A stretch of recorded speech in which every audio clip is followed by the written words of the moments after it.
وإذ قال إبراهيم لأبيه وقومه إنني براء مما تعبدون إلا الذي فطرني فإنه سيهدين।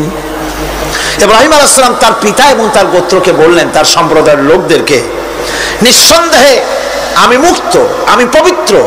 তোমরা যেসব জিনিস দিয়ে যেসব এর ইবাদত করো, গোলামি করো, আনুগত্য করো, আমি তার থেকে পবিত্র। আমি তো শুধু ইবাদত করি, গোলামি করি সেই স্রষ্টা যিনি আমাকে সৃষ্টি করেছেন। আমার সম্পর্ক শুধুমাত্র সেই সত্তার সাথে যিনি সৃষ্টি করেছেন।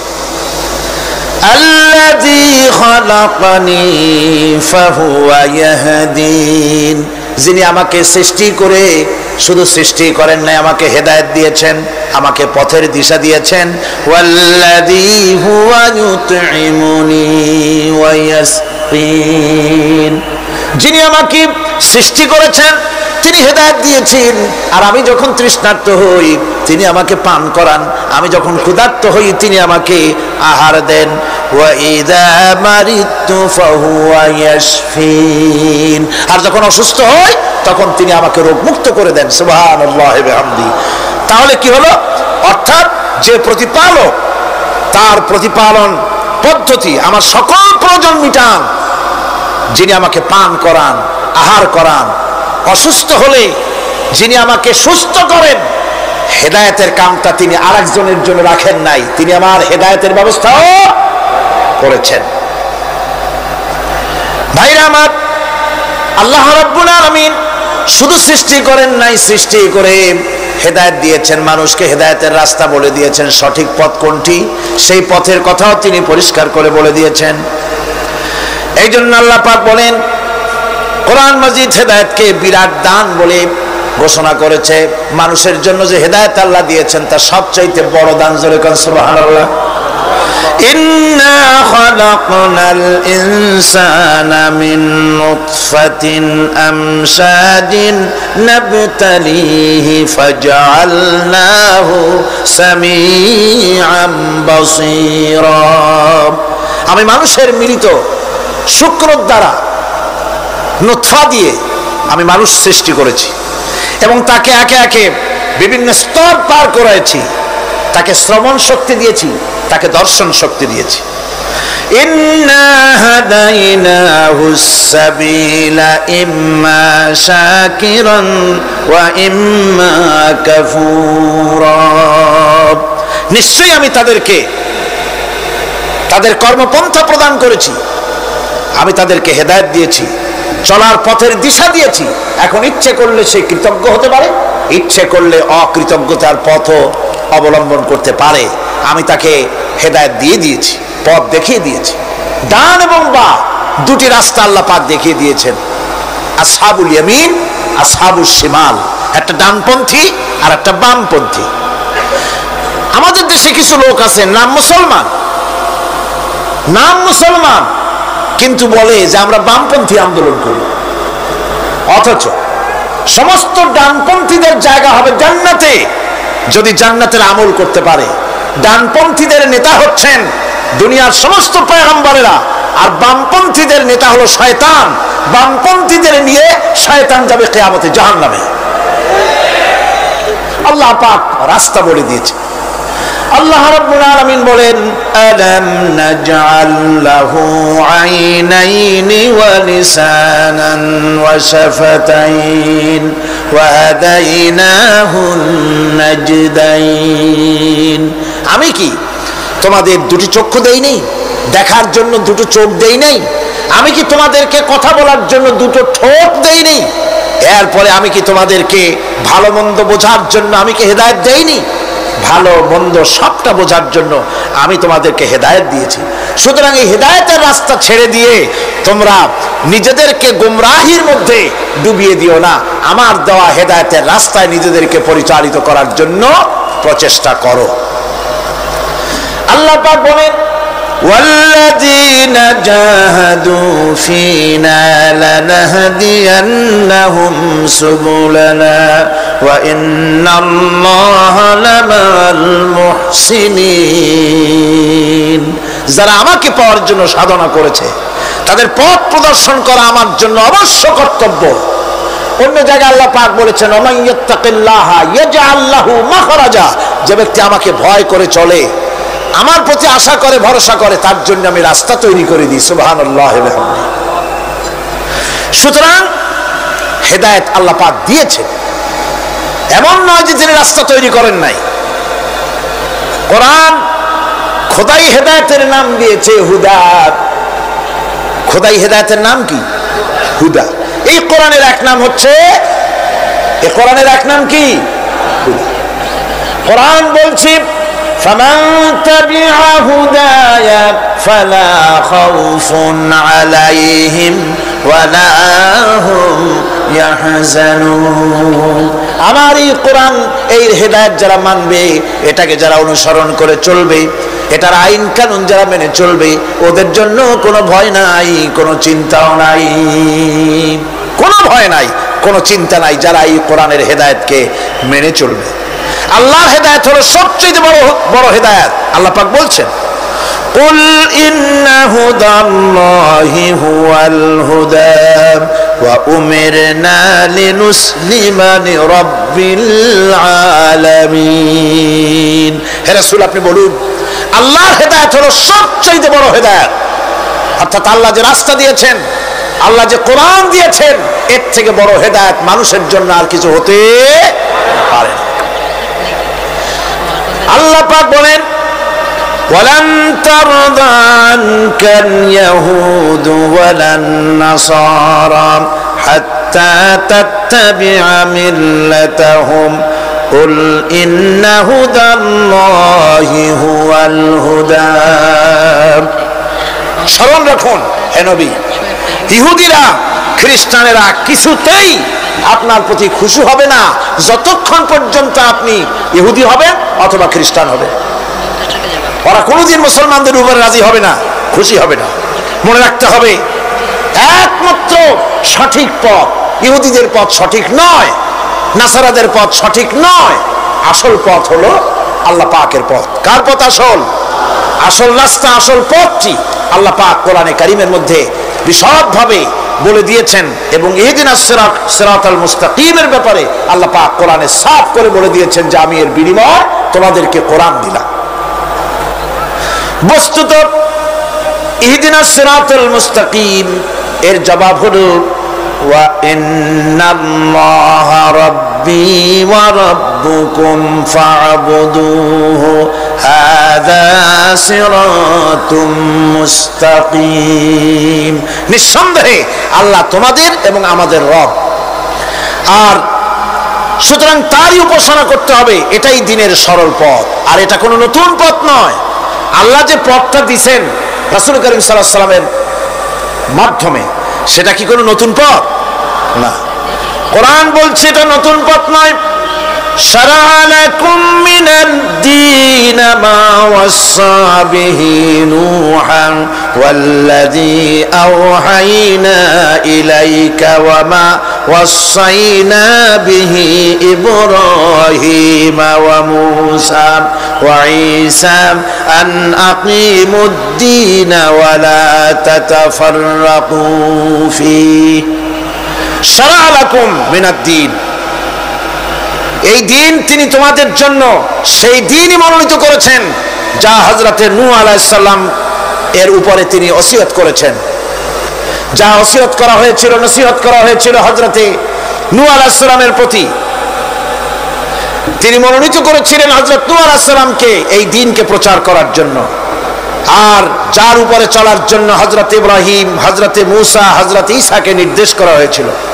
তাদের সকলের শিক্ষাই ছিল একটা, যে আল্লাহ পাকের দ্বীনকে প্রতিষ্ঠা করো, আর এই ব্যাপারে কোন রকমই নিজেদের মধ্যে পার্থক্য, মত পার্থক্যের সৃষ্টি করো না।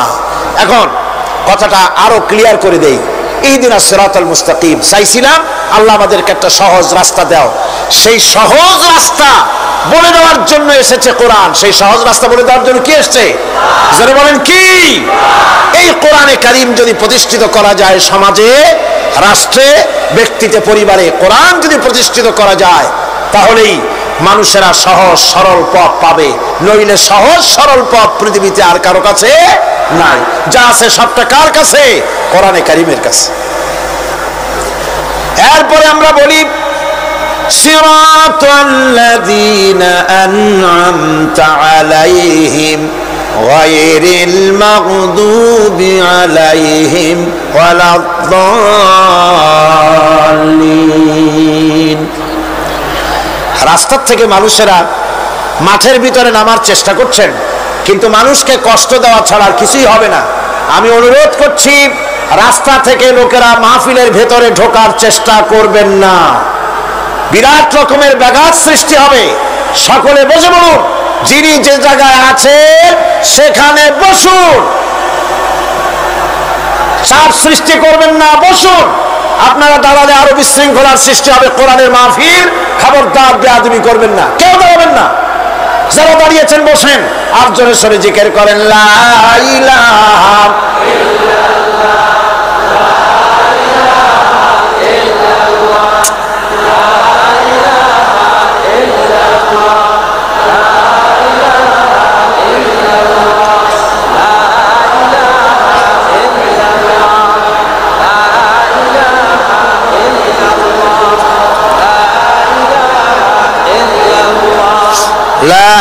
ইলাহা ইল্লাল্লাহ। জোরে বলেন লা ইলাহা ইল্লাল্লাহ, লা ইলাহা ইল্লাল্লাহ,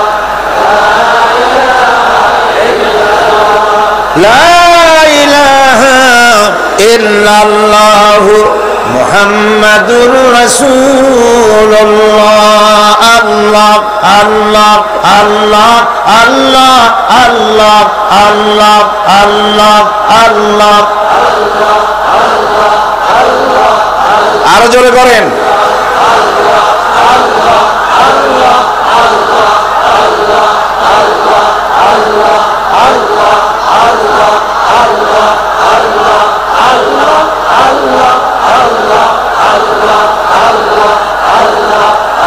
লা ইলাহা ইল্লাল্লাহু মুহাম্মাদুর রাসূলুল্লাহ।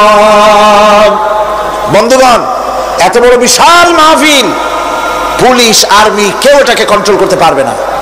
এটাকে কন্ট্রোল করার দায়িত্ব আল্লাহ পাকের। কার দায়িত্ব? আল্লাহর কাছে সাহায্য চাই। আল্লাহ পাক কোরআনের মাহফিল, কোরআন শোনার জন্য মানুষের কাছে সহজ করে দাও। জোরে কোন আমিন। প্রচন্ড রকমের মানুষের চাপ সৃষ্টি হয়েছে। আপনারা রাস্তা থেকে মানুষকে চাপাচাপি করবেন না, সবাই বসেন। হাঁটতে চেষ্টা করবেন না।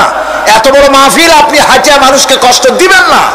যারা যেখানে দাঁড়াইছে সেখানে বসেন, বরকত হবে। হাঁটলে গুনাহ হবে, হাঁটবেন না। বন্ধুগণ, আমি আজ খুব লম্বা কথা বলবো না, কারণ মানুষের প্রচন্ড, অতীতের যে কোনো বছরের তুলনায় প্রচন্ড চাপ সৃষ্টি হয়েছে মানুষের। আমি কথা গোছায় আনতেছি। সিরাতুল মুস্তাকিম, এজন্য মডেল দরকার। কার অনুসরণ করব?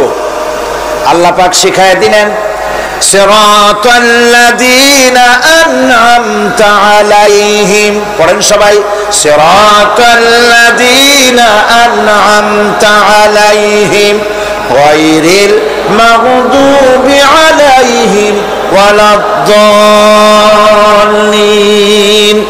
আয় আল্লাহ, অনুগ্রহপ্রাপ্ত দল, সেই রাস্তা, অনুগ্রহপ্রাপ্তদের রাস্তা চাই। তোমার মনোনীত ব্যক্তি, অনুগ্রহপ্রাপ্ত যারা, তাদের পথ অনুসরণ করতে চাই। এই অনুগ্রহপ্রাপ্ত দল কারা, সে কথা কোরআন শরীফে বলা হয়েছে। আল্লাহ রাব্বুল আলামিন বলেন, وَمَن يُطِعِ اللَّهَ وَالرَّسُولَ فَأُولَئِكَ مَعَ الَّذِينَ أَنْعَمَ اللَّهُ عَلَيْهِمْ من النبيين والصديقين والشهداء والصالحين وحسن أولئك رفيقا। আর যে ব্যক্তি আল্লাহ এবং রাসূলের আনুগত্য স্বীকার করলো, নিঃসন্দেহে সে অনুগ্রহপ্রাপ্তদের সঙ্গী হলো। সেই অনুগ্রহপ্রাপ্ত কারা? নবীজির 4 শ্রেণীর লোক। কয় শ্রেণী? বলেন সবাই, কয় শ্রেণী? নবীজিন, সিদ্দিকিন, শুহাদা, সালিহিন। এই 4 শ্রেণীর লোক হচ্ছে আল্লাহ পাকের অনুগ্রহপ্রাপ্ত লোক। কারণ আলহামদুলিল্লাহ, এরাই হলো অনুগ্রহপ্রাপ্ত দল। এখন নবী কারা? নবী হচ্ছেন যারা নাকি আল্লাহ পাকের কাছ থেকে ওহী প্রাপ্ত হয়েছেন, নিখিল মানুষের চিরন্তন শান্তি এবং কল্যাণের জন্য আল্লাহ পাকের নিকট থেকে সত্যের বিধান লাভ করেছেন। তারাই হচ্ছেন নবী, যারা আল্লাহ পাকের কাছ থেকে ওহী প্রাপ্ত হয়েছেন।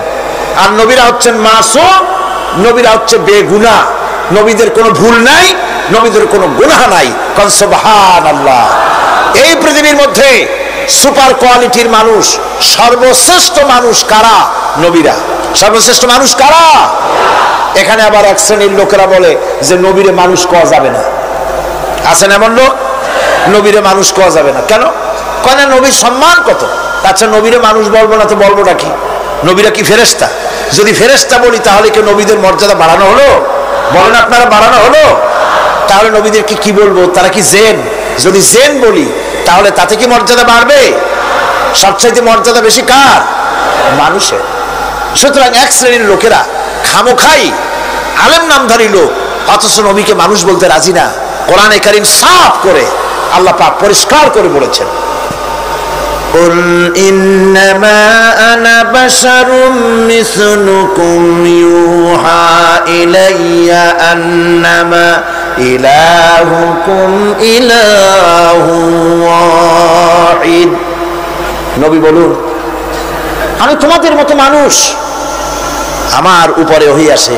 ইন্নামা আনা বাশারুম মিসলুকুম, তোমাদের মতো মানুষ। একটু ভালো করে বিষয়টা বোঝেন। আরো বলেছি আমি, আজকে আবার স্মরণ করায় দেই। আল্লাহ শিখাই দিচ্ছেন, বলুন আমি তোমাদের মতো মানুষ, ফেরেশতা নই, জিন নই, আমার কাছে ওহী আসে। পার্থক্য এখানে। তবে আরো পার্থক্য আছে, সেটা হচ্ছে আমরা হচ্ছি সাধারণ মানুষ, নবীরা হচ্ছেন অসাধারণ মানুষ। সুবহানাল্লাহ। আমরা হচ্ছি মানব, রাসূল আল্লাহর পয়গম্বর হচ্ছেন মহামানব। কথা বুঝে আসছে? তার মানে হলো আমরা সাধারণ মানুষ। সাধারণ মানুষেরা গুনাহ করতে পারে, ভুল করতে পারে, সব রকমের গুনাহ করতে পারে। নবীরা কোনো গুনাহ করতে পারেন না। আল্লাহ পাক তাদের দিয়ে গুনাহ করান না। আল্লাহ পাক ফেরেশতা দিয়ে, আপন কুদরত দিয়ে নবীদেরকে হেফাজত করেন। সুবহানাল্লাহ। সুতরাং এই কথা বিশ্বাস করতে হবে, সমস্ত নবীরা হচ্ছেন মানুষ। নবীদের আদর্শই কেবলমাত্র আদর্শ, সেই আদর্শকেই গ্রহণ করতে হবে, তাকেই একমাত্র নেতা হিসাবে গ্রহণ করতে হবে। আমার নেতা বলতেও রাজি না। মুশকিল কি এক জায়গায়? কয় যে নেতা বলা যাবে না। কেন? কয় যে ওই যে মানুষেরা বলে, স্লোগান দেয়, আমার নেতা, তোমার নেতা, অমুক তমুক, হেন তেন। তো এগুলির সাথে নবীরে মিশানো এটা ঠিক না। তার সাথে নবীরে নেতা কব না, কব নাকি? নবী কি হয় নেতা হবে, না হয় অনুসারী হবে, এর বাইরে তো কিছুই নাই। হয় ইমাম, না হয় মুক্তাদি। বাইরে কি? বাইরে তো নাই কিছু। সুতরাং নবী কি মুক্তাদি হবে? নবী কি অনুসারী হবে? নিশ্চয়ই হাজার বার নবী হচ্ছেন ইমাম, নবী হচ্ছেন নেতা। আমরা যখন আরবিতে বলি, ওনারা নিজেরাও আরবিতে বলেন, তখন কোনো আপত্তি হয় না। আল্লাহুম্মা সাল্লি আলা সাইয়্যিদিনা মুহাম্মদ। সাইয়্যিদিনা মানে হচ্ছে আমাদের লিডার, আমাদের নেতা। সাইয়্যিদিনা যখন বলে তখন আপত্তি করে না, কিন্তু আমাদের নেতা বললেই আপত্তি করেন। বাংলা ভাষা, বাংলাদেশি মানুষ হইয়া বাংলা ভাষার প্রতি এই গভীর জ্ঞান দেখলে দুঃখই হয়। বন্ধুগণ, মনে রাখতে হবে, নবী হচ্ছেন মাসুম, বেগুনাহ এবং নেতা। আর মুহাম্মদ সাল্লাল্লাহু আলাইহি ওয়াসাল্লাম হচ্ছেন বিশ্ব নেতা, এতে কোনো সন্দেহ নাই। এই নবীর অনুসরণ করতে হবে। সিদ্দিকিন হচ্ছে সত্যকে যারা উদার, উন্মুক্ত, অকুণ্ঠ চিত্তে, দ্বিধাহীনভাবে যারা গ্রহণ করেছে, এর বিপরীত যারা করেই নাই, তারাই হচ্ছেন সিদ্দিকিন। হযরতে, যেমন একটা দৃষ্টান্ত, হযরতে আবু বকর সিদ্দিক রাদিয়াল্লাহু তাআলা আনহু, মেরাজ থেকে হুজুর ফিরে এসেছেন সকালবেলায়, ফজরের নামাজ পড়ে বসেছেন কাবা শরীফে, তিনি বসে আছেন। তো তখন আবু জাহেল আসছে। এসে বলছে, মুহাম্মদ সাল্লাল্লাহু আলাইহি ওয়াসাল্লাম, প্রত্যেক দিনই তো নতুন নতুন কথা কও, আজকে কোনো নতুন কথা আছে? হুজুর বললেন, হ্যাঁ নতুন কথা আছে। কি? বলে, এই তো শেষ রাত্রে জিবরাইল আসছিল, আমারে নিয়ে গেল বাইতুল মুকাদ্দাসে, জেরুজালেমে গিয়ে নামাজ পড়লাম, ওইখান থেকে মহাকাশ পাড়ি দিলাম, 7 আকাশ পাড়ি দিলাম, সিদরাতুল মুনতাহা গেলাম, আরশে আজিম ভ্রমণ করলাম, আল্লাহর সাথে কথা কইলাম, জান্নাত জাহান্নাম দেখলাম, তারপরে আবার এই আয়েশা নামাজ পড়িয়া তোমাদের সাথে কথা বলতেছে। আবু জাহেল কয় যে, খাইস, যাও, মাথা টাথা একটু ভালো ছিল, এখন তাও সর্বনাশ হয়ে গেছে। কয়, মুহাম্মদ সাল্লাল্লাহু আলাইহি ওয়াসাল্লাম, তুমি যা বললা এই কথাটা আমি কি হুবহু মানুষের কাছে বলবো? হুজুর বলছেন, অবশ্যই বলো গিয়ে। আবু জাহেল চিন্তা করলো, দিস ইজ দ্য মোমেন্ট, এটাই হলো আসল সুযোগ পেয়ে গেছে মানুষকে বিভ্রান্ত করার জন্য। সবার আগে ছুটে চললো হযরত আবু বকর রাদিয়াল্লাহু তাআলা আনহুর বাড়িতে, যে বলছেন, আবু বকর শুনেছো? বলে, কি? মুহাম্মদ সাল্লাল্লাহু আলাইহি ওয়াসাল্লাম এই রকমের কথা বললো, বেচারার মাথাটা যাও ভালো ছিল, শেষ। হুজুর বলছেন, আবু জাহেল, আমার রাসূল কি এরকম বলেছেন? আবু জাহেল বলছে, আমার নিজ কানে শুনে আসলাম, এখনো তিনি সেখানে বসা। হযরত আবু বকর বলেন, আবু জাহেল, আমার আল্লাহর নবী তিনি যদি এরকম কথা বলে থাকেন, তাহলে আমি কোনো সন্দেহ পোষণ করি না, অবশ্যই আল্লাহ রাব্বুল আলামিনের হাবিব যা বলেছেন তা সত্য।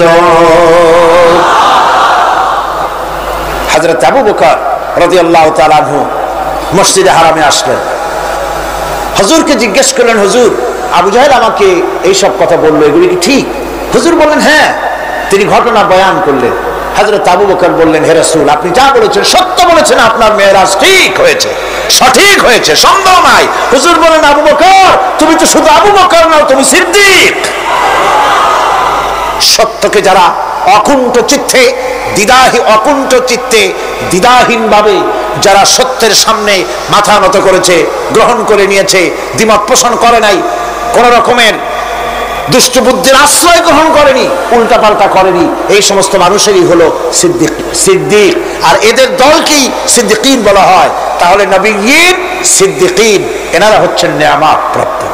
3 নম্বরে হচ্ছে শুহাদা, সত্যকে যারা সত্যের সাক্ষী দিয়েছে, সত্যের সাক্ষ্যদাতা। সত্য হচ্ছে ইসলাম। সত্য কি? ইসলাম। সত্য হচ্ছে আল্লাহ, সত্য হচ্ছে নবী, সত্য হচ্ছে কোরআন, সত্য হচ্ছে হাদিস। এই মহাসত্যকে যারা স্বীকৃতি দিয়েছে, নিজেদের কথা দিয়ে, কাজ দিয়ে, ধন দিয়ে, সম্পদ দিয়ে, এমনকি নিজের জীবনটা এই রাস্তায় বিলিয়ে দিয়ে মহাসত্যের চিরস্থায়ী সাক্ষী দিয়ে দুনিয়া থেকে যারা বিদায় হলেন, ওনারা হচ্ছেন শহীদ। আজ রাস্তাঘাটে শহীদ হয়, যার তার নামের আগে শহীদ বসায় দেয়। শহীদ এত সোজা জিনিস নয়। আল্লাহর রাস্তায়, ধর্মের জন্য, ইসলামের জন্য, আল্লাহর জন্য, কোরআনের জন্য, রাসূলের জন্য যারা জীবন দেন, তারাই হচ্ছে শহীদ। এই শহীদদের মর্যাদা আল্লাহ রাব্বুল আলামিন এত বেশি মর্যাদা দান করেছেন। শহীদদের মর্যাদা আল্লাহ পাক দিয়েছেন, কিয়ামতের দিন শহীদদের কোনো বিচার করা হবে না। আল্লাহ রাব্বুল আলামিন শহীদদেরকে বিনা বিচারে জান্নাত দিয়ে দিবেন। শহীদের বিশাল মর্যাদা, বিরাট মর্যাদা। এই শহীদ শাহাদাতের তামান্না প্রত্যেক মুসলমানের ভিতরে থাকতে হবে। হুজুর বলেছেন, শহীদি মওতের যন্ত্রণা পিঁপড়ায় কাটার যন্ত্রণার চাইতে বেশি কিছু নয়। শাহাদাত হচ্ছে এপারে মওত আর ওপারে আল্লাহর সঙ্গে দেখা হয়ে যাবে। শহীদি মওত হচ্ছে আল্লাহর সঙ্গে দেখা করার একটা সেতু বন্ধন, একটি সেতু, একটি ব্রিজ, একটা পুল, একটা সাঁকো। এপারে দুনিয়া, ওপারে আল্লাহ পাকের সঙ্গে দেখা হবে। সুবহানাল্লাহ। ভাইরা, ইসলামের জন্য যারা জীবন দিলেন, যারা শাহাদাত বরণ করলেন, তারা জাতির সম্মানের পাত্র। সেই সম্মান, সেই মর্যাদা আল্লাহ রাব্বুল আলামিন শহীদদের প্রদান করেছেন। হযরত আব্দুল্লাহ জুলবাজাদাইন, যার কথা বুখারীতে লেখা হয়েছে, সুবহানাল্লাহ। যুবক মানুষ ইসলাম কবুল করেছেন। ইসলাম কবুল করতে গিয়ে বাড়ি ঘর, জায়গা জমি কিছুই ছিল না। ছোট্ট অবস্থায় বাবা মারা গেছে, চাচার ঘরে লালিত পালিত হচ্ছিলেন। এরপরে রাসূলের প্রতি ঈমান আনবেন, চাচার ভয়তে পারেন না। হুজুর হিজরত করলেন। আব্দুল্লাহ তার নাম ছিল, আব্দুল উজ্জা। তিনি চলে গেলেন চাচার কাছে। চাচা গো, মুহাম্মদ সাল্লাল্লাহু আলাইহি ওয়াসাল্লাম আল্লাহর নবী, ব্যাপারে তোমার মত কি? তিনি বলেন, আমারও তো তাই মনে হয়। যদি তাই মনে হয় তার উপর ঈমান আনবেন কিনা? চাচা বলে, না, কখনো ঈমান আনবো না। ভাতিজা বলতেছেন, চাচাজি, বছরের পর বছর ধরে অপেক্ষা করতেছিলাম, আমি আপনার অধীনে আছি বলে ইসলাম কবুল করতে পারি নাই। আমার ইচ্ছা ছিল আপনি আগে করবেন, তারপরে আপনাকে দেখা দেখি আমি করব। কিন্তু আপনি যখন ইসলাম কবুল করলেন না, আর করবেন না বলে যখন ঘোষণা দিলেন, আপনাকে উপস্থিত রেখে আমি ঘোষণা দিলাম, লা ইলাহা ইল্লাল্লাহ মুহাম্মাদুর রাসূলুল্লাহ। চাচা বলছে, ভাতিজা, এর পরিণাম জানো? কয় না, জানি না। এর পরিণাম হচ্ছে তুমি আমার বাড়িতে থাকো, আমার বাড়ি ছাড়তে হবে। বললেন, রাজি আছি। উট ছাগল ভেড়া ঘোড়া যা দিছি ছাড়তে হবে। বলছে, রাজি আছি। চাচা বলছে, শুধু তাই নয়, পরনে যে লুঙ্গি আছে, গায়ে যে জামা আছে, আমার পয়সার লুঙ্গি জামা ছাড়তে হবে। ভাতিজা বলছে, ঈমানের জন্য যা চাও সব ছাড়িয়ে দেব। জামা লুঙ্গি খুলে ফেলে দিয়ে দিলেন। হাদিস। তিনি চলে গেলেন মায়ের কাছে ওই অবস্থায়। মা এই যুবক ছেলেকে উলঙ্গ অবস্থায় দেখে দুই হাত দিয়ে নিজের চোখ চেপে ধরেছেন। বাবা, তোমার এই অবস্থা কেন? ছেলে বলছেন, মা, ঈমান আনার কারণে আমার এই অবস্থা হয়েছে। মা বলে, বাবারে, কি চাও আমার কাছে?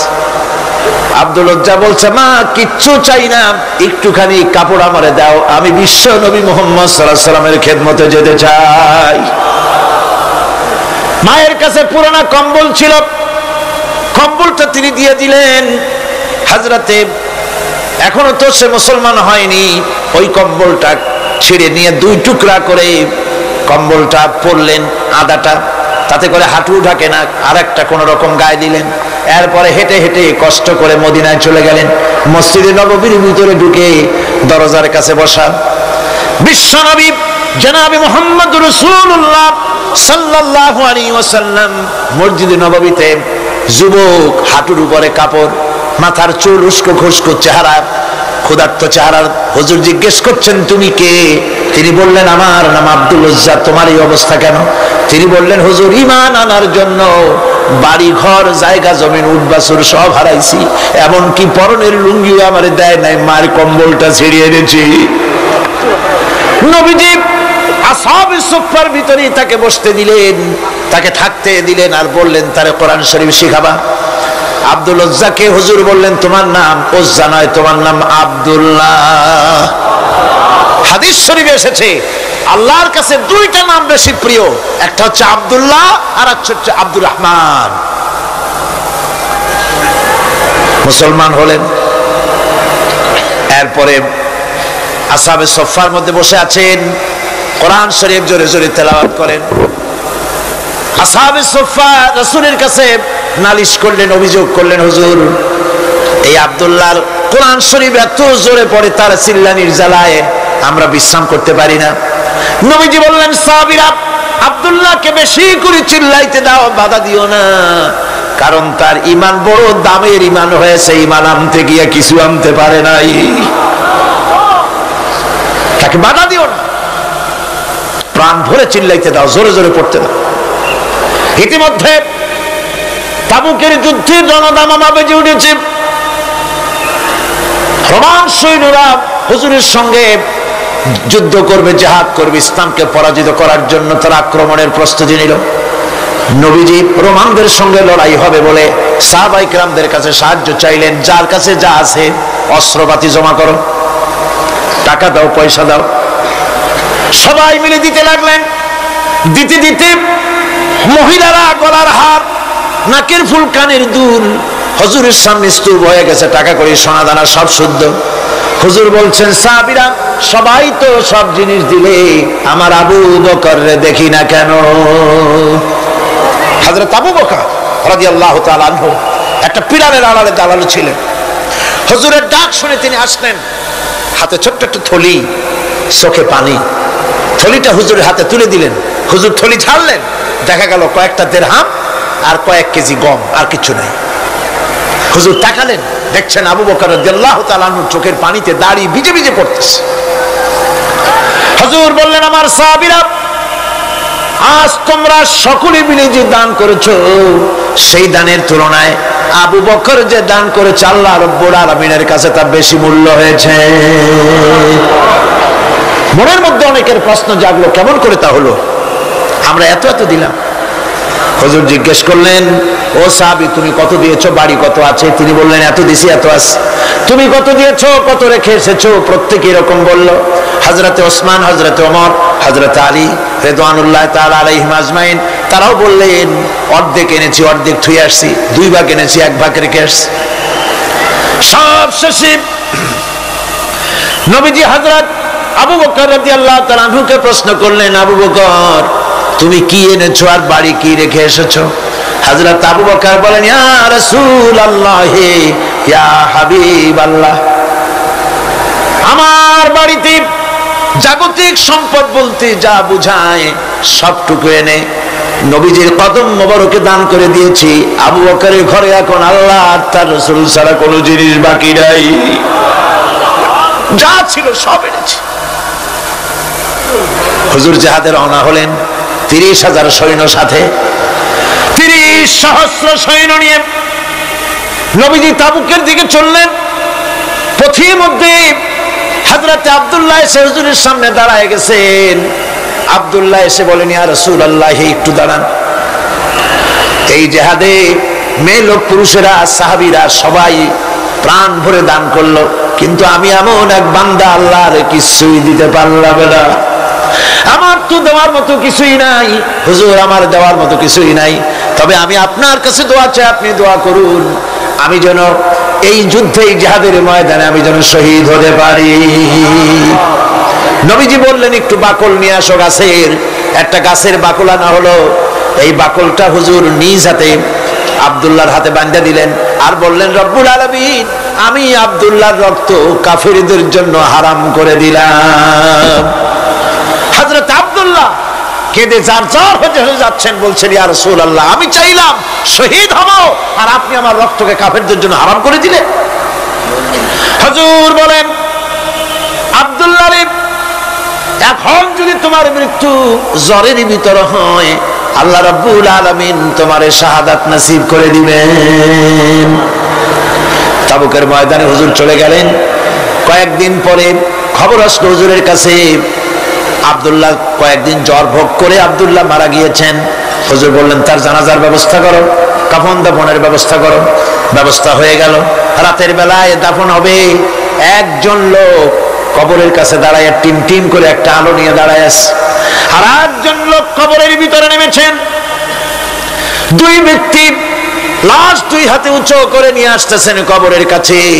যিনি কবরের ভিতরে দাঁড়ানো, তিনি বলতেছেন, লাশ বহন করে তোমরা যে 2 জন আনতেছো, লাশের সাথে খবরদার বেয়াদবি করো না, তোমাদের ভাইয়ের সঙ্গে আদব করো।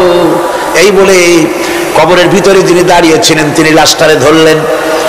কবরের ভিতরে দাঁড়ায় যিনি লাশ ধরেছেন, লাশকে কবরে শোয়াই দিয়েছেন, তিনি আর কেউ নন, তিনি বিশ্ব নবী মুহাম্মদুর রাসূলুল্লাহ। নিজের হাতে হযরত আব্দুল্লাহকে শোয়াই দিলেন। লাশ বহন করে যে 2 জন আনলেন, তার একজন হলেন হযরত আবু বকর, আর একজন হযরত ওমর রাদিয়াল্লাহু তাআলা আনহুমা। আর আলো নিয়ে যিনি দাঁড়িয়েছেন, টিম টিম করে জ্বলতেছেন, তিনি হযরত বেলাল।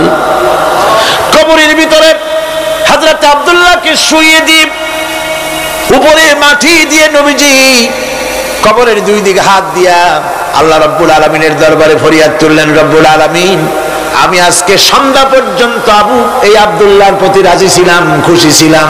আল্লাহ গো, তুমি আব্দুল্লাহর প্রতি রাজি হয়ে যাও। হযরত ইবনে মাসউদ রাদিয়াল্লাহু তাআলা আনহু পাশে দাঁড়ানো ছিলেন। চিৎকার দিয়ে কেঁদে কেঁদে বললেন, আয় আল্লাহ তাআলা, এই কবরের ভিতরে আজকে আব্দুল্লাহ লাশটা না হইয়া যদি আমার লাশ হতো, আমার ভাগ্যটা খুলে যেত।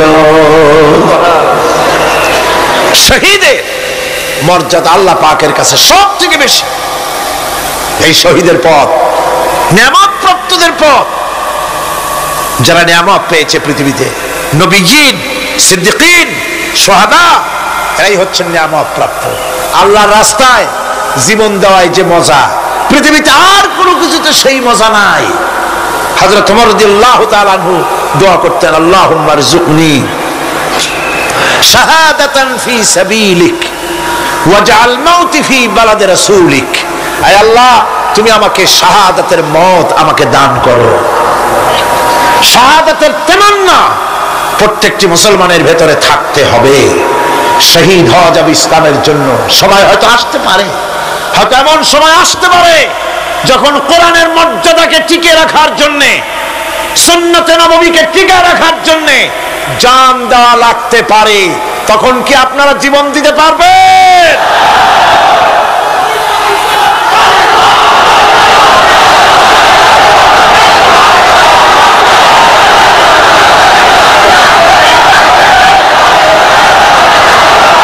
এরপরে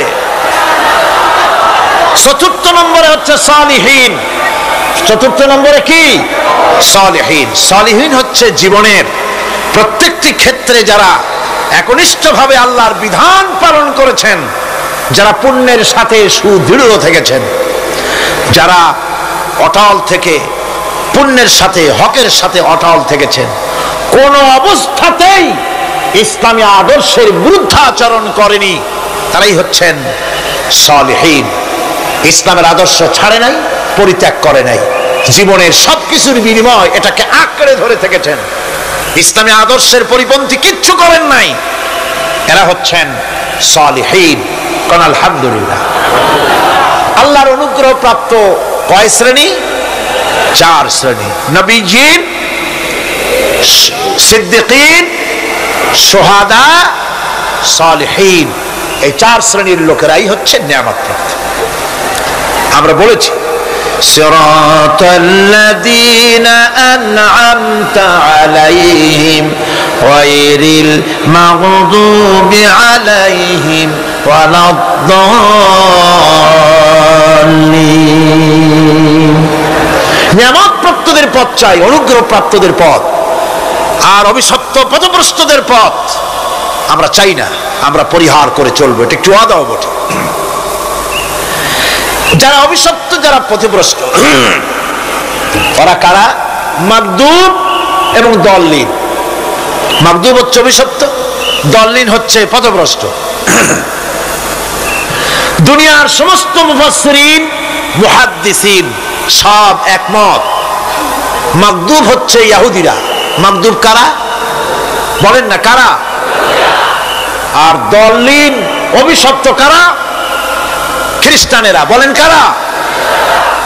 একটুখানি জোরে সোরে দরুদ শরীফ পড়েন। সালাতুন ইয়া রাসূলুল্লাহ আলাইকুম, সালামুন ইয়া হাবিবাল্লাহ আলাইকুম। জোরে পড়েন।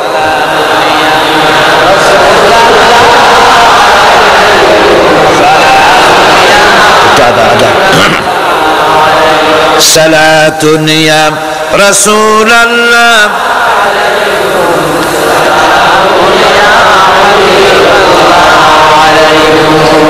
ভাইরা, ইহুদিদের অভিশপ্ত হওয়ার কারণটা কি? আল্লাহ রাব্বুল আলামিন বলেন, শোনো কারণ কি।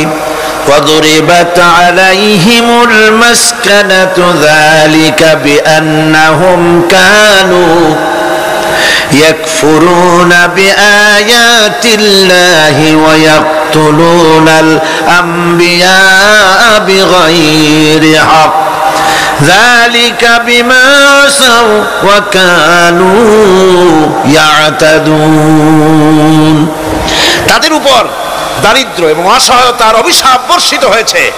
এর কারণ হলো তারা আল্লাহ পাকের আয়াতকে অস্বীকার করেছে, তারা অকারণে আল্লাহর নবীদেরকে হত্যা করেছে এবং প্রত্যেকটি ব্যাপারে আল্লাহর শরীয়তের সীমা লঙ্ঘন করেছে। যুরিবাত আলাইহিমুল যিল্লাতু ওয়াল মাসকানা ওয়া বাউ বিগাদাবিন মিনাল্লাহ। আল্লাহ পাক বলেছেন চিরকাল ইহুদিরা অভিশপ্ত, তাদের কোন আবাসস্থল হবে না, সারা জীবন ঘুরে বেড়াবে। আপনারা বলবেন কই ঘুরে বেড়ায় না, তো তাদের তো জায়গা হইছে জেরুজালেমে, ইসরায়েলে, সেখানে তারা জায়গা করে নিয়েছে। তাহলে এটা কেমন হলো? এটা এইভাবে হয়েছে, ওখানে তাদেরকে প্রতিষ্ঠিত করেছে আমেরিকা, ঠিক কিনা?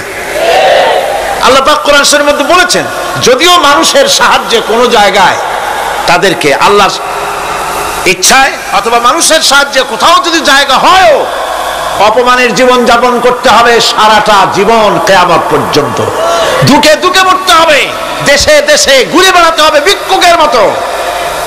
সে অবস্থাই হয়েছে। আমেরিকা ওদের উপর থেকে হাত উঠায় নিক, মধ্যপ্রাচ্যের আজকের 20 ফোড়া ইসরায়েল, আমেরিকা যদি তাদের রুবুবিয়াতে প্রতিপালনের হাতটা উঠায় নেয়, তাহলে আরব দেশে যত লোক আছে যুদ্ধ করা লাগবে না, এক পাশে গিয়ে পেশাব করলে ভাইসে লোহিত সাগরে চলে যাবে। সুতরাং এই ইহুদিদের পথ অনুসরণ করা যাবে না। ইহুদিরা অপরাধ করছিল কি? একটু আগেই বললাম, তারা আল্লাহর আয়াতকে অস্বীকার করেছে, তারা নবীদেরকে হত্যা করেছে, এটাই হলো তাদের অপরাধ। তারা শরীয়তের ব্যাপারে বাড়াবাড়ি করেছে। আর খ্রিস্টানরা, তাদের অপরাধ কি? তাদের অপরাধ হচ্ছে তারা আল্লাহর বিধানের উপরে তারাও বাড়াবাড়ি করেছে। তারা নিজেদের আল্লাহর বিধান বাদ দিয়ে নিজেদের মন গড়া জীবন যাপন শুরু করেছে। তারা ঈসা আলাইহিস সালামকে আল্লাহর ছেলে বানাইছে। তারা মদ খায়, তারা জিনা করে, তারা শুকর খায়। তাদের উপরে শরীয়তকে সম্পূর্ণ বুড়ো আঙ্গুল দেখায়া তারা মুশরিকের চাইতেও খারাপ হয়ে গিয়েছে, ঠিক কিনা? এরা, হিন্দুরা কখনো বলে না যে আল্লাহর ছেলে মেয়ে আছে, বলে নাকি? কিন্তু ওরা আল্লাহর ছেলে বানাইছে, মেয়ে বানাইছে, বউ বানাইছে। নাউযুবিল্লাহ। আমেরিকায়, ইংল্যান্ডে, সেসব জায়গায় গির্জায় আজ আর খ্রিস্টান যাওয়ার লোক নাই। সপ্তাহে একদিন ইবাদত করে, সানডে। সেই সপ্তাহের একদিন ইবাদত করতে লোক পাওয়া যায় না। সেদিন তারা ফুর্তিনার্তি করার জন্য বউ বাচ্চা নিয়ে, মদ টদ নিয়ে, সিবিচে গিয়ে কাপড় চোপড় ভালাইয়া যা খুশি তাই করে। তারা মসজিদে আসে না, কি বলে, গির্জায় যায় না। ফলে আমার নিজের চোখে দেখেছি বহুত গির্জা এমন আছে যার সামনে লেখা আছে ফর সেল, বিক্রয়ের জন্য। এই সাইনবোর্ড যখন লাগায়, এলাকার মুসলমানেরা চান্দা তুলিয়া গির্জা কিনা সব সমানে মসজিদ বানাইতেছে। ইংল্যান্ডে আজ থেকে 100 বছর আগে মসজিদ ছিল মাত্র একটা। সেই গ্রেট ব্রিটেনে এখন মসজিদের সংখ্যা 7000-এর উপরে। আলহামদুলিল্লাহ। সুতরাং এই খ্রিস্টান এবং ইহুদিদের পথ অনুসরণ করা যাবে না। কিন্তু তারপরেও আমরা অনুসরণ করছি না, করছি না? করছি। বিশ্বকবি, কবি সম্রাট আল্লামা ডক্টর ইকবাল রহমাতুল্লাহ আলাইহি সুন্দর করে বলেছেন, ওয়াদার মে হো তুম নাসারা তু তামাদ্দুন মে হনুদ, ওয়াদার মে হো তুম নাসারা তু তামাদ্দুন মে হনুদ, ये मुसलमान है जिन्हें देख के शर्माए यहूद। চাল চলনে হিন্দু তুমি, বেশভূষাতে খ্রিস্টান, মুসলমান এই যারে দেখে ইহুদ করে লজ্জা জ্ঞান। তুমি নাকি মুসলমান? কাপড় চোপড় দেখলে মনে হয় তুমি তো খ্রিস্টান। জামা কাপড়, তোমার অবস্থা দেখলে মনে হয় তুমি খ্রিস্টান। তোমার ওঠা বসা, বিয়ে শাদী, সংস্কৃতি দেখলে মনে হয় তুমি হিন্দু। আর লেনদেন দেখলে ইহুদিরা পর্যন্ত তোমাকে ঘৃণা করে। কথা ঠিক কিনা? কথা ঠিক কিনা? এই হলো মুসলমানদের অবস্থা। সুতরাং আল্লাহ পাক বলছেন ইহুদিদেরকে ছাড়তে হবে, খ্রিস্টানদের অনুকরণ ছাড়তে হবে। ইহুদি খ্রিস্টান সকলের অনুকরণ ছেড়ে দিয়ে নিয়ামত প্রাপ্ত ওই 4 শ্রেণীর লোকের অনুসরণ করতে হবে, তাহলেই খাঁটি মুসলমান হওয়া যাবে। কল আলহামদুলিল্লাহ। এই হলো সূরা ফাতিহা, যা গত আজকের দিন সহ 5 দিন আমরা আলোচনা করলাম। কোন আলহামদুলিল্লাহ। এখন এই সূরা ফাতিহাকে আমি আপনাদের পকেটে উঠাই দিতে চাই, যাতে করে মনে থাকে। 5 দিনের অনেক কথা এক জায়গায় করে দিলে মনে করতে সুবিধা হবে, ঠিক কিনা? মনে রাখতে সুবিধা হবে। সূরা ফাতিহা আয়াত কয়টা? এই 7টি আয়াতের 7টি শিক্ষা আছে। সূরা ফাতিহার শিক্ষা 1, সকল প্রশংসা কেবলমাত্র হাদিস শরীফে এসেছে, ইদা মুদিহাল ফাসিকু ইহতাজ্জাতিল আরশ, যখন কোন ফাসিকের প্রশংসা করা হয়, যে ব্যক্তি নামাজ পড়ে না, রোজা করে না, দিন মানে না, ঈমান নাই, চরিত্র নাই, এমন লোককে যখন প্রশংসা করা হয়, আল্লাহ পাকের আরশ গোসায় থরথর করে কাঁপতে থাকে। সুতরাং সমস্ত প্রশংসা হবে কার? পার্লামেন্টে যখন বাজেট বক্তৃতা হলো, বাজেটের উপরে 39 ঘন্টা আলোচনার সুযোগ এলো। আমি দেখলাম প্রত্যেকেই আলোচনার সময় বলছেন, আমি স্মরণ করছি সহস্র বছরের অমুক, শ্রেষ্ঠ অমুক, আমার নেতা অমুক, এভাবে বলছে। প্রত্যেকেই দাঁড়িয়ে বলছে, আমি স্মরণ করি অমুক আর তমুক। আমি খুব চিন্তায় পড়ে গেলাম, আহারে, পৃথিবীর দ্বিতীয় বৃহত্তম মুসলিম দেশ, আমার আল্লাহর নাম উঠছে না। আমি সময় পেলাম 25 মিনিট।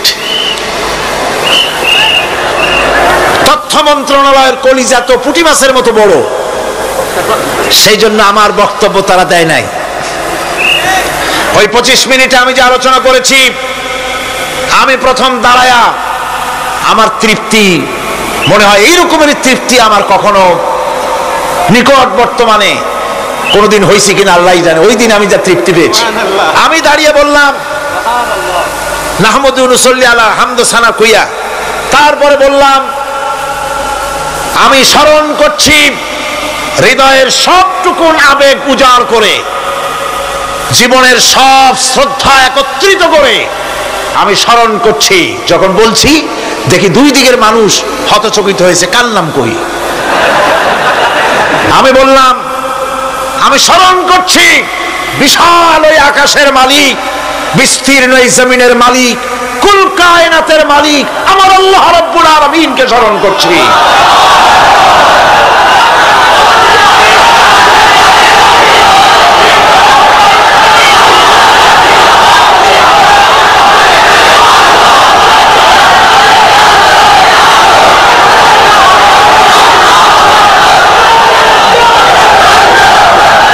সুতরাং আমি দারুণ তৃপ্তি পেয়েছি।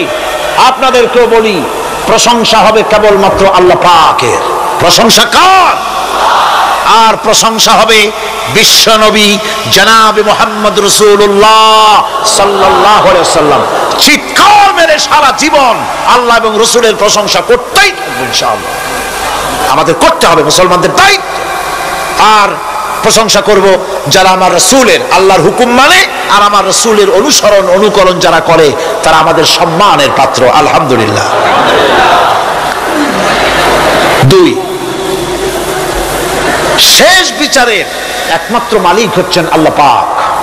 সূরা ফাতিহার 2য় শিক্ষা, শেষ বিচারের দিন, ডে অফ জাজমেন্ট, শেষ বিচারের দিনের মালিককে? একচ্ছত্র অধিপতি আল্লাহ রাব্বুল আলামিন। যেদিন কেউ কথা বলতে পারবে না আল্লাহ পাকের নির্দেশ ছাড়া, সেই হাসরের মাঠের একচ্ছত্র মালিক আল্লাহ পাক। সুপ্রিম কোর্টের সুপ্রিম কোর্ট, সমস্ত জাস্টিসদের জাস্টিস হবেন আল্লাহ সুবহানাহু ওয়া তাআলা। এটা হলো 2য় শিক্ষা, মনে রাখতে হবে। সেদিন আল্লাহ পাক তিনি বিচার করবেন, কঠিন বিচার হবে সেদিন, এটা মনে রাখতে হবে। 3 নম্বরের শিক্ষা হচ্ছে সূরা ফাতিহার শিক্ষা নাম্বার 3, জীবনের সকল ক্ষেত্রে গোলামি, আনুগত্য, দাসত্ব একমাত্র কেবলমাত্র শুধুমাত্র আল্লাহ রাব্বুল আলামিনের। গোলামি কার হবে? চিল্লায়া বলেন, কার হবে? 3। 4 নম্বরে সাহায্য চাইতে হবে কেবলমাত্র কার কাছে? আল্লাহ পাকের কাছে। 5, হেদায়েতের গ্রন্থ হিসাবে গ্রহণ করতে হবে আল্লাহ পাকের কোরআনে কারীমকে। 6, অনুসরণ করতে হবে কেবলমাত্র নবীন, সিদ্দিকিন, শুহাদা, সালেহিনদেরকে। 7, জীবনের সকল স্তর থেকে ইহুদি এবং নাসারাদের প্রভাব মুক্ত করতে হবে নিজের জীবনকে। ইহুদি, নাসারা, আল্লাহ বিরোধী যারা মুশরিক, নাস্তিক, মুরতাদ, এই সবগুলি থেকে নিজেকে মুক্ত করতে হবে। গোলামি হবে কেবলমাত্র আল্লাহ পাকের। আর এইভাবে 7টি আয়াতের 7টি শিক্ষা আপনাদের সামনে পেশ করলাম। আল্লাহ রাব্বুল আলামিন এগুলি যেন মানার তৌফিক আমাদের দেন, আমরা বলি আমিন। আরো জোরে বলেন আমিন। বন্ধুগণ, গায়রিল মাগদুবি আলাইহিম ওয়ালাদ-দাল্লিন আমরা পড়ি, ইহুদি এবং খ্রিস্টানের পথ অনুসরণ করব না বলি, কিন্তু এই তো 1 জানুয়ারি আসতেছে। 1 জানুয়ারি 1997 সন 31 ডিসেম্বর রাত 12টা 1 মিনিটের সময় বাংলাদেশের শহর সমূহে বাজি পোড়ানো শুরু হয়। কথা ঠিক কিনা? আমি জিজ্ঞেস করতে চাই, এটা কি খ্রিস্টানের দেশ? জোরে বলেন, এটা কি খ্রিস্টানের দেশ? অবশ্য আমাদের দেশে খ্রিস্টান, হিন্দু, বৌদ্ধ যারা আছে তারাও আমাদের নাগরিক, সন্দেহ নাই। কিন্তু এই দেশ হচ্ছে পৃথিবীর 2য় বৃহত্তম মুসলিম দেশ। খ্রিস্টানেরা নববর্ষ উদযাপনের জন্য বাজি পোড়াক, ফুর্তি করুক, যা বললায় তাই করুক, কিন্তু একজন মুসলমান এই নববর্ষ উদযাপনের জন্য বাজি পোড়াতে পারে না, বোমা ফুটাতে পারে না, ফুর্তি করতে পারে না। মানে নাই, জাস্টিফিকেশন নাই। এটা যদি করা হয় আপনি খ্রিস্টানদের গোলামি করছেন, এটাই প্রমাণিত হবে। 1 বৈশাখ নববর্ষ উদযাপন করা হয় আমাদের দেশে। আজ 2-4 বছর ধরে শুরু হয়েছে 1 বৈশাখ উদযাপন করা। 1 বৈশাখে সকাল বেলায় বাসন্তী রঙের শাড়ি পরে সারা রাত রাস্তায় আলপনা এঁকে রমনা লেকের পাশে গিয়ে যুবতী আর যুবকরা বাসন্তী রঙের শাড়ি পরে সূর্য উদয়ের পানে করজোড়ে সেদিকে তাকিয়ে বলে, এসো হে নববৈশাখ, স্বাগতম হে। বৈশাখ বলে, বাবাজিরা আমারে ডাকতেছো? ওয়েট এন্ড সি, অপেক্ষা করো, আসতেছি। যে বৈশাখকে ডাকা হলো, স্বাভাবিক বৈশাখ কাল বৈশাখী রুদ্র রূপ ধারণ করে 180 মাইল স্পিডে এসে বাড়ি ঘর কল কারখানা ভাঙ্গা জমের মতো স্বাগতম হে।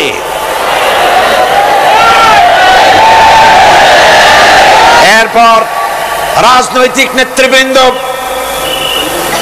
এবং বুদ্ধিজীবী, ছাত্রছাত্রী, শিক্ষক, 1 শ্রেণীর শিক্ষকবৃন্দ মঙ্গল প্রদীপ জ্বালিয়ে দিনের সূচনা করেন। কুকুরের মুখোশ, গাধার মুখোশ, কুমিরের মুখোশ পরে মিছিল করেন। ঢোল আরো কি হাবিজাবি বাজাইয়া ফুর্তির চোটে শীতই পড়বে না খারাপ হয়ে থাকবে দিশা করতে পারে না। ঠিক কিনা কোন? আমি জিজ্ঞেস করি, 1 বৈশাখের সাথে উদযাপন, নববর্ষ উদযাপনের সাথে মুখোশ পরার সম্পর্ক কি? গরু আর গাধার শুকরের মুখোশ পরে আপনি কি বুঝাতে চান যে নতুন বছরটা জাতির সাথে গাধার মতো ব্যবহার করবেন অথবা কুকুরের মতো? নাউযুবিল্লাহি মিন যালিক। মুসলমানদের জন্য জায়েজ নাই, হারাম হারাম। বৈশাখের কোনো গুরুত্ব নাই। 1 বৈশাখ যদি কিছু করতেই হয়, ফজরের নামাজ পড়ে, দরুদ পড়ে, তেলাওয়াত করে আল্লাহর কাছে মুসলমানের দোয়া করা দরকার। আল্লাহ, বিগত বছরটা পার করেছি গুনাহ করে, নাফরমানি করে, আগামী বছর আমাদেরকে নেককার বানাও, নামাজি বানাও, চরিত্রবান বানাও, দিনদার বানাও, বছরটা দেশের জন্য, জাতির জন্য কল্যাণকর করে দাও। ভালো হইতো না? ভালো হইতো না? ভালো হতো। কিন্তু কপাল খারাপ, সংস্কৃতির নামে আসছে বেহায়াপনা। ভারতীয় উৎসব হয় বাংলাদেশে, ইন্ডিয়ান ফেস্টিভ্যাল। আমি প্রশ্ন করতে চাই সরকারের কাছে, বাংলাদেশের উৎসব ভারতে হয় কিনা? যদি বাংলাদেশের উৎসব ভারতে না হয়, বাংলার মাটিতে ভারতের উৎসব কেন?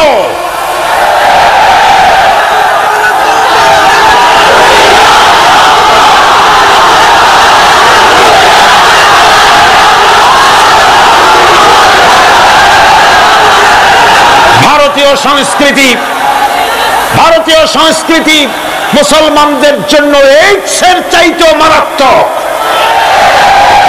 ওই সংস্কৃতির সাথে আমাদের কোনো মিল নাই। তেল আর পানি কোনোদিন মিশবে না। আমাদের সংস্কৃতি সম্পূর্ণ আলাদা, ঈমান ভিত্তিক, তাওহীদ ভিত্তিক সংস্কৃতি আমাদের। যুবতী মেয়েদেরকে এনে প্রতিদিন সপ্তাহে সপ্তাহে ডজনকে ডজন শিল্পী আনা হচ্ছে আমাদের দেশে, গায়িকা, নর্তকী। আমাদের দেশের ভাবমূর্তিকে নষ্ট করা হয়েছে। গান বাজনার দিকে উঠে পড়ে লেগে গিয়েছে জাতি আজ। এই জাতির দুর্ভাগ্য কোথায় গিয়ে ঠেকবে আল্লাহ পাক জানেন। আমরা মুসলমান, আমাদের উন্নতি, আমাদের অরুজ, আমাদের জওয়াল, আমাদের উন্নতি আর আমাদের অবনতি কিসে হবে?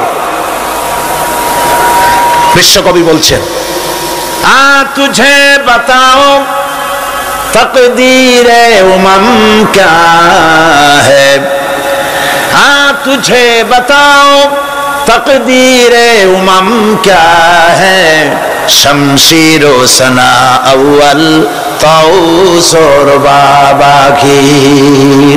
এসো, এ জাতির অগ্রগতি আর উন্নতির ইতিহাস তোমারে শোনাই।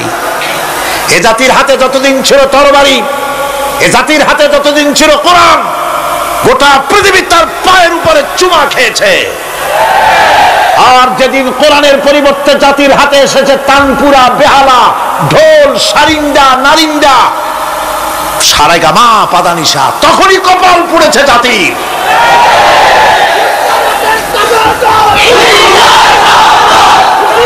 আজ আমাদের দেশে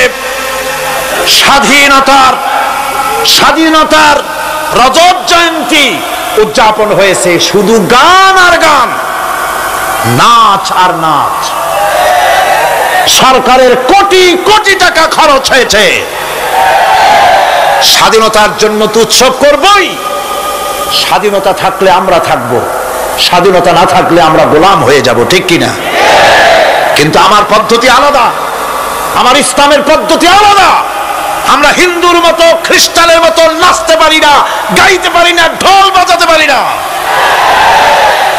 বিজয় এলে কি করবেন আল্লাহ শিখাই দিয়েছেন। কে শিখিয়েছে?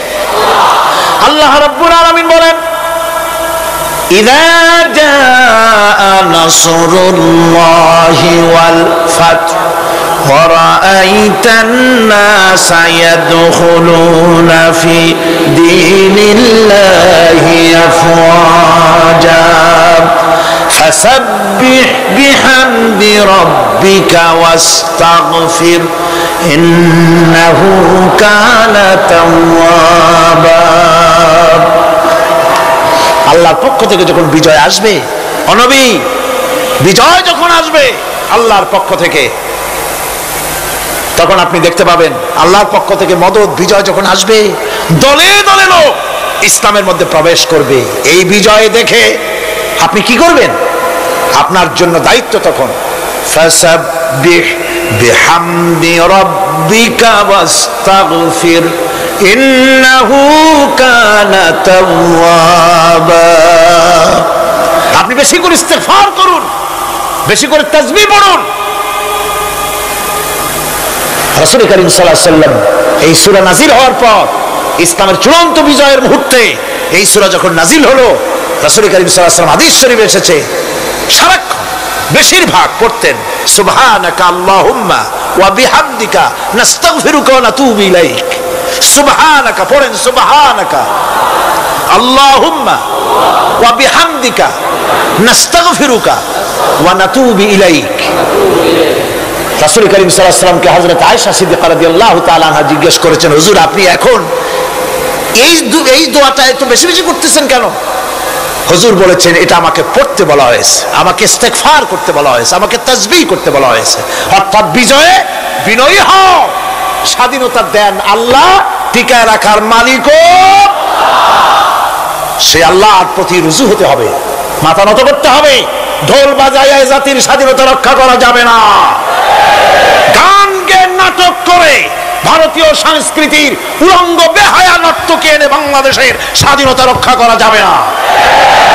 স্বাধীনতা রক্ষা করতে পারবে ইমানদার সাহসী সরকার। ইমানদার হতে হবে, সাহসী হতে হবে। স্পষ্ট করে ভারতকে জানিয়ে দিতে হবে বাংলাদেশের বুকের উপর থেকে ট্রানজিট দেওয়া হবে না, হবে না, হবে না। আমাদের চট্টগ্রামের এই চট্টগ্রামের পোর্টকে থামুন, চট্টগ্রামের বীর চট্টলার পোর্টকে ভারতের জন্য মুক্ত হতে দেওয়া হবে না। এদেশের লক্ষ লক্ষ মানুষের জীবন যেতে পারে, ভারতকে ট্রানজিট দেব না। ভারতকে ট্রানজিট দেওয়ার অর্থ হল ভারতের সেনাবাহিনীকে বাংলাদেশকে ওয়েলকাম করা, ভারতের ডেঙ্গু জ্বর তাদের এইডস রোগ বাংলাদেশে আমদানি করা, বাংলাদেশকে ভুটান সিকিমের মতো ভারতের গোলাম বানিয়ে দেওয়া।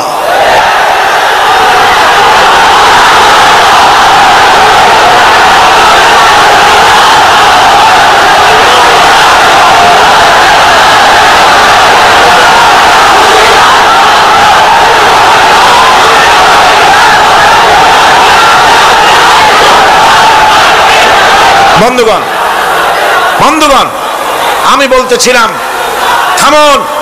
গায়রিল মাগদুবি আলাইহিম ওয়ালাদ-দাল্লিন, খ্রিস্টান, ইহুদি, হিন্দু, মুশরিক কারো অনুসরণ করব না। অনুসরণ করব কয় শ্রেণীর?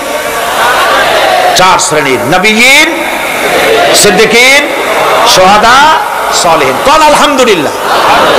এরপর আমরা মুসলমান, কিন্তু আমাদের বিবাহ অনুষ্ঠান যখন হয়, এই বিবাহ অনুষ্ঠানগুলি আমরা কি মুসলমানদের মতো করি? জবাব চাই, করি?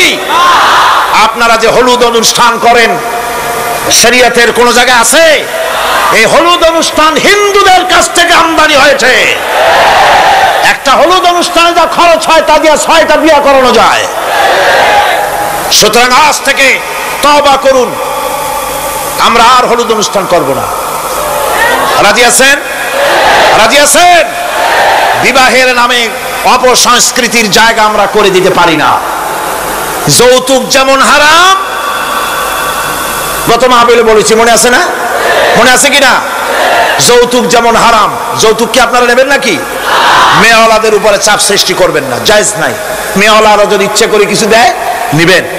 আমি তো আশা করেছিলাম যে সংসদ নেত্রী, প্রধানমন্ত্রী মহিলা, বিরোধী দলীয় নেত্রীও মহিলা, সুতরাং মহিলাদের উপরে তাদের দরদের খাতিরেই তারা যৌতুক বিল উত্থাপন করবেন, কিন্তু তারা করেন নাই। তাদের উচিত ছিল যৌতুককে ঝাঁটা মেরে বঙ্গোপসাগরে ফেলে দেওয়া, ওনারা তা করেন নাই। কিন্তু আমি ইনশাআল্লাহ সংসদে যৌতুক বিল জমা দেব ইনশাআল্লাহ। আমি একা অথবা আমরা 3 জন যাই হই, সংসদে আমি কখনো একাকিত্ব ফিল করি না, কারণ আল্লাহ রাব্বুল আলামিন আমার সাথে আছেন। এই যৌতুক বিরোধী বিল উত্থাপন করে যৌতুক বন্ধ করতে হবে। 2 নম্বরের কথা হচ্ছে, মেয়েওয়ালারা তারাও আবার একটা খারাপ কাজ শুরু করেছেন, সেটা হলো বেশি পরিমাণের মহারানা চাপায় দেওয়া। মহারানা এটা শরীয়ত কোনো বাধ্যে টেন্দে দেয় নাই। ছেলেপক্ষ যদ্দূর দিতে পারে সেইটা মেয়েওয়ালাদের আন্দাজ থাকা উচিত। অহেতুক যৌতুক, অহেতুক মহারানা চাপায় দিবেন না। এটা একটি ট্র্যাডিশন হয়েছে। 5,55,515 টাকা 1 পয়সা, বাজে কাজ। 11 লক্ষ, হ্যাঁ, যদি ছেলেওয়ালা দেওয়ার মতো হয়, স্ত্রী দেন না, কোনো ক্ষতি নাই। আল্লাহ তো কোরআন শরীফে বলেছেন, তোমার বউরে যদি তুমি পাহাড় সমান সম্পদ দাও, কণা মাত্র ফিরায় নিও না। সুবহানাল্লাহ। আর মহারানার টাকাকে ফরজরূপী দায়িত্ব হিসাবে আদায় করে দাও। কাজেই যে মহারানা আদায় হতে পারে এই রকমের মহারানা দেওয়া উচিত। অতিরিক্ত চাপায় দিতে পারবে না।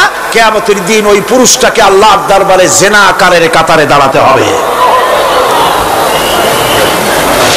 আমাদের বিবাহ সম্পর্কে এই কথাটা বললাম, মনে রাখবেন যৌতুক নিবেন না, আর অতিরিক্ত মহারণার বোঝাও চাপাই দিবেন না, তবে যা দিতে পারে সেই রকমই আপনারা দিবেন। এরপরে আর একটা জিনিস আমাদের দেশে চালু আছে, যা হিন্দু খ্রিস্টানদের সঙ্গে মিলে যায়, তা হচ্ছে কোন সম্মানিত লোক মারা গেল তার জন্য নীরব হয়ে দাঁড়ায় থাকা। আমাদের পার্লামেন্টের একজন সদস্য মারা গেলেন, সংসদে প্রস্তাব উঠল 1 মিনিট নীরব হয়ে দাঁড়ায় থাকে। আমি বললাম, স্পিকার সাহেব 1 মিনিট দাঁড়ায় থাকলে যদি সওয়াব হয় তো 1 মিনিট কেন, আসুন আমরা 25 মিনিট খাড়াই থাকি। আর যদি কোনো সওয়াবই না হয় তাহলে এই প্রহসন কেন? আমরা তো আমাদের মা বাপের কবরের কাছে গিয়া কোনোদিন ভূতের মতো খাড়াই থাকি না, সেখানে তো অবশ্যই আমরা দোয়া দুরূদ পড়ি, ঠিক কিনা? বললাম, স্পিকার সাহেব আমার মাহফিল যদি হতো তা আমি বলতাম সূরা ফাতিহা পড়েন, ইখলাস পড়েন, দরুদ শরীফ পড়েন, এটা আপনার মাহফিল, এটার গার্ডিয়ান আপনি, এটার অভিভাবক আপনি, আপনি সকলকে বলেন সূরা ফাতিহা সূরা ইখলাস পড়তে। মাননীয় সম্মানিত স্পিকার সাথে সাথে বললেন সকলকে আপনারা ফাতিহা পড়েন, ইখলাস পড়েন, দরুদ শরীফ পড়েন। আলহামদুলিল্লাহ, বললেন আলহামদুলিল্লাহ। আমরা চেষ্টা করছি সংসদের ভেতরে একটা গুণগত পরিবর্তন আনার জন্য, আল্লাহ যেন তৌফিক দেন, জোরে বলেন আমিন। ভাইরা আমার, সুতরাং এই সমস্ত হচ্ছে খ্রিস্টান ইহুদিদের কাস্টমস, তাদের ট্র্যাডিশন, এর সাথে আমাদের কোনো সম্পর্ক নাই।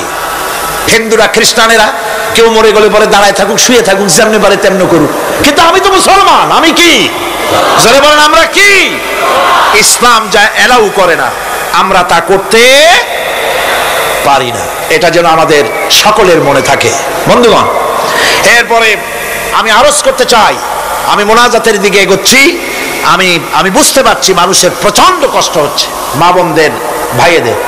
এরপরে যে কথাটি আমি বলতে চাই সেটা হলো, বাংলাদেশ হচ্ছে ইসলামের ঘাঁটি, ইসলামের দুর্জয় ঘাঁটি। আমাদের এই দেশে আল্লাহর দ্বীন কায়েম করতে হবে, জমিন আল্লাহর। আমি জিজ্ঞেস করতে চাই, এই লক্ষ লক্ষ জনতার কাছে জমিন কার? আমি খুশি হইতে পারলাম না। আপনারা আল্লাহর নামটা কি জোরে নিছিলেন? গায়ে যত শক্তি আছে ওই শক্তি দিয়ে আল্লাহর নামটা নিছিলেন? যদি না নিয়ে থাকেন, সপ্ত শক্তি নিয়ে আপনারা বলেন জমিন কার? আরো জোরে বলতে হবে, জমিন কার? আকাশ কার? বাতাস কার? এ মানব গোষ্ঠী কার? আইন চলবে কার? সুতরাং আল্লাহর আইনের উল্টা ধর্মনিরপেক্ষতাবাদ, জাতীয়তাবাদ, পুঁজিবাদ, সমাজতন্ত্র মানি না, মানি না, মানি না।